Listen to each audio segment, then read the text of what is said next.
So, maaga tayong gumising today para lang maglinis. Tapos, habang naglilinis, kargang-karga si Bebe. Tapos, ayun, iyak na iyak siguro dyan siya. Kaya lumabas kami kasi nga gusto niyang lumabas. Kasi ikaw ba naman, di ba? 1 week kang nasa bahay, tapos hindi ka man lang lumalabas. Tapos, wala pa si mommy kasi may work. Tapos, si daddy naman busy. So, ayan, habang pupunta pala kami ngayon sa tindahan kasi bibili kami ng coffee kasi wala na kaming coffee sa bahay, naubusan na kami. Syempre, coffee's life to. Mapa ako o di kaya si Richmond, coffee is life kami. Tapos, ayan, karga-karga ko si Gabi dyan. Tapos, ayan, nagaling na kami sa tindahan dyan. Tapos, binilan ko siya ng happy.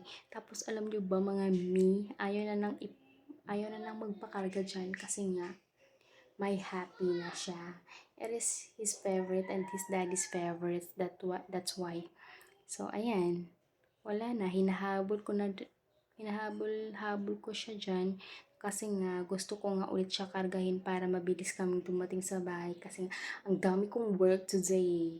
Kailangan ko maglaba, kailangan ko ulit maglinis, asikasuhin yung asawa ko. Syempre naman. 'Di ba? So, ayan, hanggang dumating na kami sa bahay. Tapos, dyan sa hagdanan, gusto ko nga sana siyang dyan, hawakan. Pero ayaw niya talaga magpahawak. Kasi nga, he has happy already.